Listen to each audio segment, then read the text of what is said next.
जहां एक तरफ टीवी एक्ट्रेस ऐश्वर्या शर्मा के बिग बॉस सीजन 17 में जाने के बाद उनके एक्स बॉयफ्रेंड राहुल पांड्या ने सामने आकर अपनी और ऐश्वर्या की तस्वीरें लीक की, ऐश्वर्या को धोखेबाज कहा, तो वहीं दूसरी तरफ ऐश्वर्या भी अपने अतीत पर रिएक्ट कर चुकी है।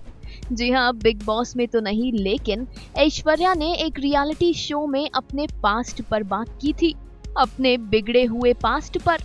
ऐश्वर्या ने कहा, मैं बहुत आसानी से ट्रस्ट नहीं कर पाती हूँ, मुझे बहुत ट्रस्ट इश्यूज हैं और नील इसके बारे में बहुत अच्छे से जानता है।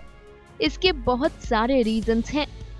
मेरे पास्ट रिलेशनशिप बहुत बुरे थे, फिर चाहे वो प्यार का रिश्ता हो या दोस्ती का, मुझे बहुत धोखे मिले हैं लाइफ में। मैं छोटी छोटी चीजों पे बहुत एक्साइटेड हो जाती थी।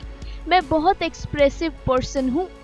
जिसके साथ मैं थी वो मेरी एक्साइटमेंट पर मुझे कहता था कि तुम पागल हो क्या, तुम ऐसे बिहेव क्यों कर रही हो।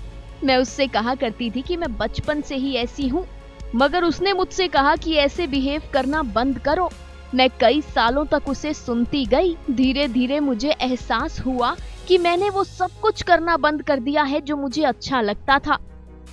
मुझे एहसास हुआ कि मेरी कोई सेल्फ रिस्पेक्ट बची ही नहीं है।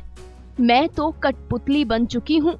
ऐश्वर्या ने कहा कि इसके बाद मैंने ब्रेकअप किया और मैंने कभी नहीं सोचा था कि ब्रेकअप के बाद मैं फिर से प्यार करूंगी या शादी करूंगी।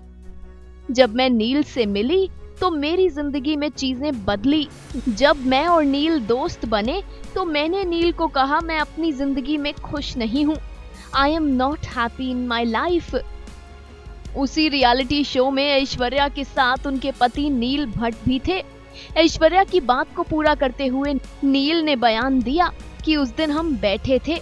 ऐश्वर्या ने मुझसे यूं ही हंसते हुए कह दिया था कि मैं अपनी जिंदगी में खुश नहीं हूँ। उसने ये कहा और वो वहां से चली गई। अगर कोई स्ट्रेंजर भी आपसे ये कहता है और इस तरीके से चला जाता है तो ये बहुत बड़ी चीज है।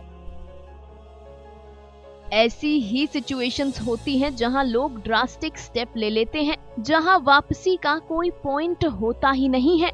तो मैं ऐश्वर्या की बात अनसुनी कैसे करता। अगर मैंने ऐसा किया होता तो ये मेरी गलती होती। मुझे लगा कि इसके साथ कुछ न कुछ गलत जरूर है। मैंने ऐश्वर्या को सपोर्ट किया और उससे कहा कि अगर तुम कुछ शेयर करना चाहती हो तो कर सकती हो, मैं तुम्हें सुनना चाहता हूँ। ऐश्वर्या ने कहा कि इसके बाद हमारे बीच कोई डेटिंग सीन हुआ ही नहीं, हम दोनों बस शादी करना चाहते थे। नील ने मुझे शादी करने की बात कही और मैंने नील से जवाब में कहा, मुझे जिंदगी में कुछ नहीं चाहिए, पैसा नहीं चाहिए, सिर्फ प्यार चाहिए। नील, तुम मुझे प्यार दे पाओगे? मैंने लाइफ में इतना अकेला रहकर देखा है, जिसके बाद अब मैं अकेले नहीं रहना चाहती। ऐश्वर्या की इस बात को सुनकर नील भट्ट ने जवाब दिया, तुम अकेले नहीं रहोगी। जी हाँ, कुछ इस तरह अपनी शादी और ऐश्वर्या के पास्ट पर एक रियलिटी शो में किया था नील और ऐश्वर्या ने रिएक्ट। ऐश्वर्या ने ये दावा किया था कि उन्हें रिलेशनशिप्स में बहुत धोखे मिले हैं, चाहे वो प्यार का रिश्ता हो या दोस्ती का। ऐश्वर्या के हिसाब से राहुल पांड्या वो थे जिन्होंने दिया था ऐश्वर्या को धोखा। जैसी हरकतें राहुल कर रहे हैं उसके बाद हमें तो ऐश्वर्या की बात सच्ची लग रही है, वरना इस तरह कोई अपने रिलेशनशिप के प्राइवेट मोमेंट्स मीडिया में शेयर नहीं करता। ऐसा करने के लिए बहुत घटियापन चाहिए और ये घिनौनी हरकत ऐश्वर्या के एक्स ने कर दिखाई। Final cut, news desk.